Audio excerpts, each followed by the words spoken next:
Girlgonerogue, and today I will be doing a how to draw video on a piece of art that you all have already seen. Now, if you did not see my previous video, I will put a link in the description. If you like this video, give it a thumbs up or subscribe.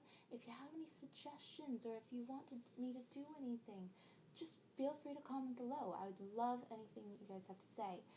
I also, on this channel, I'll be putting vlogs, DIYs, game reviews, mod reviews, gameplays of different various games, let's plays, such and such and so and so. I will be needing challenges for those games as well, but I will be doing those.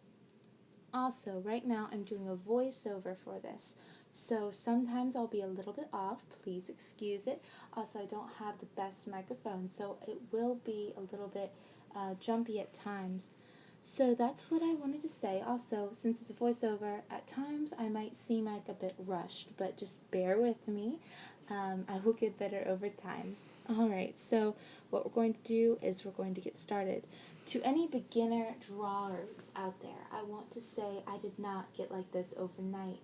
Do not give up on anything that you like doing just because you don't automatically get it at the first try. I've practiced drawing and I've taught myself how to draw since the tender age of 12.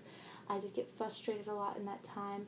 I still do. And it's a thing that you have to grow with. So today I'm going to just show you a bit of things that I taught myself and I've learned over the years in my how to draws. One thing that I highly recommend for anyone who's drawing is try to start out with circles. As you can see here, I did not start out with circles before, and it gave me a bit of trouble in the beginning, as you saw, but right now I started out with a circle, and then I just put it off in a layer, I'll talk about layers in a second. Here you can see I started off with the face, and then I started with the hair. My hair, I get the way my hair looks to be like wispy and such by doing single strand hair strokes. I don't do it too much because too much strokes, like single strokes, can make the hair look messy or grainy or just not real in general, and you don't want too much. You want it so it looks like the light's actually shining on it. That's why I also included shading, as you can see what I'm doing right now. I'm putting shading underneath the hair where the sun would not hit it as much. And such. With Ibis Paint, you actually can blur lines as well, which is a really cool, nifty tool.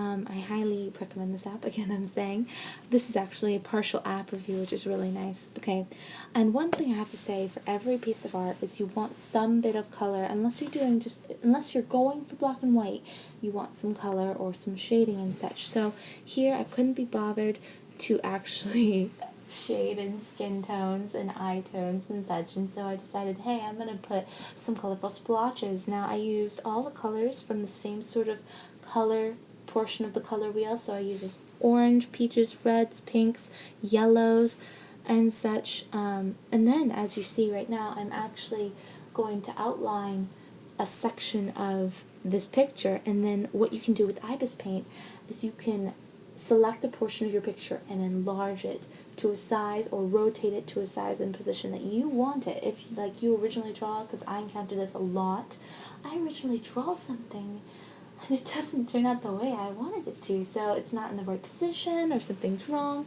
and I can easily just adjust it the way I would like it. That's a really nice little thing about Ibis Paint. And right now I'm blurring little circles, but then I'm going to go into making the mouth. Now, one thing I recommend for anyone who's trying to do mouths is to listen to this. With mouth, everyone usually has a dip in their mouth on the top. So you draw the top lip and you have a little bit of a dip. Some people have larger dips, some people have smaller dips. It's different, but one thing that's all the same is that everyone has their middle line follows their top lip. So if their top lip goes up and then down and then up again with the dip, it will follow it. Now when people smile, this changes. It actually goes and the lines get lengthier. There's less of a bump, less of dips. It's more smoother and such, and that's one thing that I have a tidbit on. Now with eyes, now here I started working on the eyes. My first eye I loved. It was a very good eye. I appreciated it. And one thing people do not know about eyes is that they actually have shading in the irises people shade. So you start out with a darker tone at the top of the iris, and then you go down to a lighter tone. One thing, that's what makes my eyes look so real, usually when I do it, if you see any of my work. I start with darker tones and then go to lighter. Also, next thing I want to talk about is Ibis Paint's feature of mirroring. Now, what you can do is I was getting frustrated. I did not like the way my second eye was coming out, and me already knowing how to do them, I basically selected the eye and the eyebrow, and I mirrored them and positioned them to where I wanted them to go. This is a very nifty thing about Ibis Paint, and that is just one of the many features about this wonderful app. It comes on the iPod and the iPad. It's a free for the light version, and the actual version isn't all that expensive as well either. So I found this as like a steal, but I'm in the very big drawing business. I've tried out different apps like Sketchpad or the Animator's Desk, and I didn't really care for them. They weren't as in depth as this one. One thing I did not go over was how even Ibis Paint has layers to their drawings. So you can have one layer as colors, one layer as just the hair, one layer facial features, one layer just shading. It is amazing. I highly recommend this app. So yes, this is just one of the many reviews that I will do. If you liked, give it a thumbs up. If you want to give any suggestions, comment. And remember, sharing is caring. Bye, guys!